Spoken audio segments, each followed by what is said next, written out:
We are so excited to be in this magnificent city with the 5th edition of Wocomoco, the World Collaborative Mobility Congress. We are bringing together more than 60 speakers, 200 participants from more than a dozen countries for this 5th edition of Wocomoco. Berlin is so exciting for us because it's clearly one of the collaborative mobility capitals in Europe, if not in the world. And we're looking forward to staging this event together with our partner, the Agora Verkehrswende.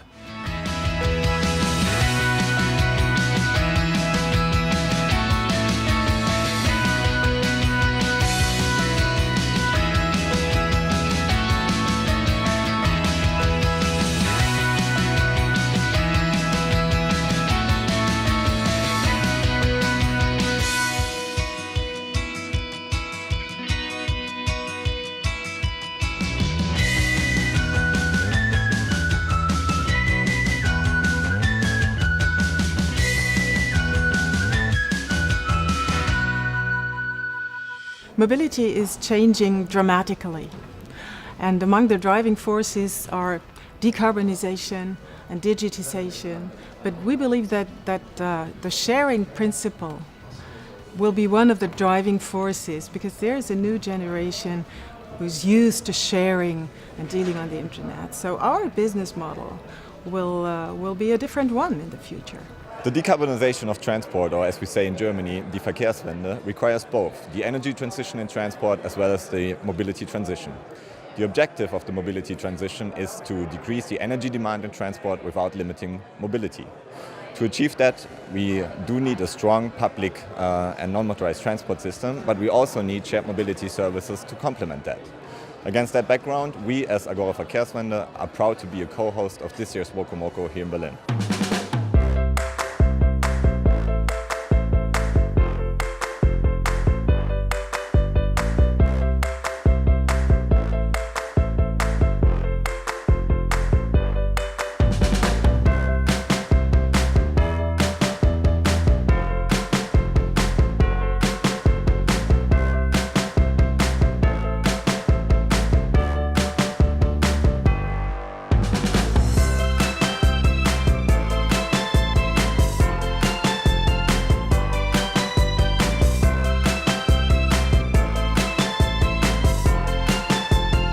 In Austria, we are very serious about decarbonizing our transport sector, which means that by 2030, we need to use about 25% less fossil fuels in transport on our roads.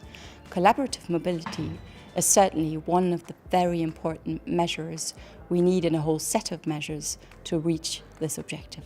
Yeah, the work that we have done at the International Transport Forum shows that shared mobility solutions have a significant potential to reduce CO2 emissions and congestion in cities, making the cities much more livable.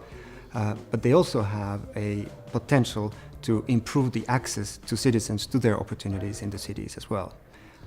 That's why we think that cities should enable the implementation of shared mobility solutions as part of their policy packages for the cities themselves. Sharing mobility is important for the Netherlands. It's a concept which can contribute to CO2 reduction. It's also a concept which can contribute to social cohesion in the cities and on the places outside of the cities where we have in some way a lack of mobility.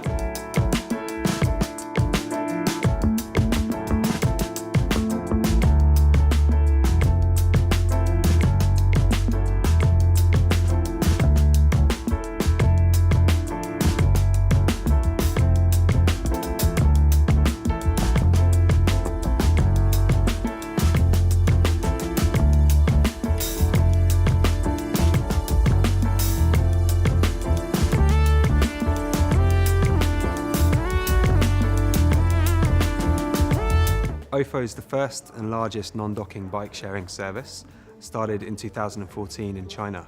We're now in 180 cities around the world, growing to 200 by the end of this year. It's our mission to unlock every street corner and get people cycling, which means that we're improving individuals' health, but also the health of cities by improving their efficiency of the transport network. So the three revolutions, by which I mean electrification, shared mobility, and automated vehicles, are going to profoundly change the way that we travel in cities.